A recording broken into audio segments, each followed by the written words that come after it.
निकाय चुनाव में राजा भैया की प्रत्याशी की कुंडा नगर पंचायत सीट पर तगड़ी जीत के बाद कुंडा की जनता जनसत्ता दल को लेकर लगातार कई बड़े ऐलान कर रही है।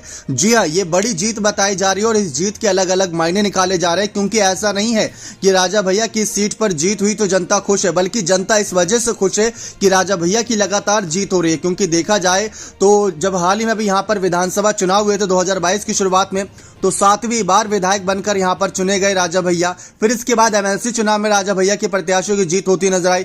फिर इसके बाद निकाय चुनाव में भी राजा भैया ने अपने 3 प्रत्याशी उतारे, जिसमें से 2 जीतते नजर आए। अब सोचिए, अगर ज्यादा प्रत्याशी उतारते तो ज्यादा जीत होती, लेकिन राजा भैया ने यहां पर 3 की किस्मत आजमाई और 2 जीत गए।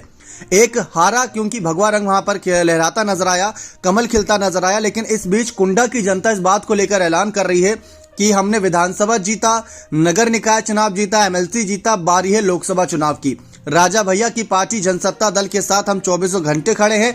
राजा भैया हमारे साथ खड़े रहते हैं, क्योंकि राजा भैया की छवि जो है बाहुबली विधायक के तौर पर है। कई लोग इनको माफिया के तौर पर भी तुलना करते थे, कई लोग ये भी कह रहे थे कि ये भी एक माफिया है। लेकिन जो जनता इनको करीब से जानती है, वो जनता इनको अच्छी तरीके से जानती है कि राजा भैया लोगों की सेवा के लिए किस तरीके से आगे आते हैं। ठीक वैसे ही राजा भैया के लिए कुंडा की जनता लगातार ये ऐलान कर रही है कि राजा भैया लोकसभा चुनाव में भी बड़ा खेल करेंगे और लोकसभा चुनाव में इनके खेल के लिए तैयार हो जाए बीजेपी, सपा, बसपा, कांग्रेस, सभी बड़ी पार्टियां।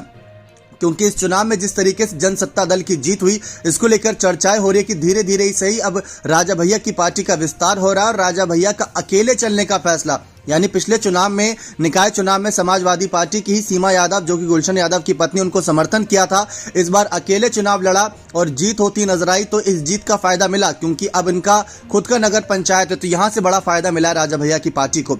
अभी हाल ही में इनके कुछ फैमिली इशू भी थे, जहां पर तलाक को लेकर खबरें थी। इनके पिता का भी ट्वीट इनके खिलाफ ही सामने आया था। तो कयास ये लगाए गए थे कि हो सकता है कुंडा की जनता इस पारिवारिक मसलों को लेकर इनसे अलग राह बना ले। 3000 मतों से जीतती नजर आई उषा, जो कि बड़ी जीत बताई जा रही है। लेकिन इस जीत का श्रेय, इस जीत का कहीं ना कहीं सबसे बड़ा हकदार राजा भैया को ही बताया जा रहा है। क्योंकि जीता कौन हारा कौन, इससे कोई फर्क नहीं, बस हर कोई यही कह रहा है कि कुंडा में दोबारा राजा भैया की सरकार आ गई और विपक्षी दलों के लिए कुंडी लगा दी राजा भैया ने कि यहां पर आपकी एंट्री नहीं है।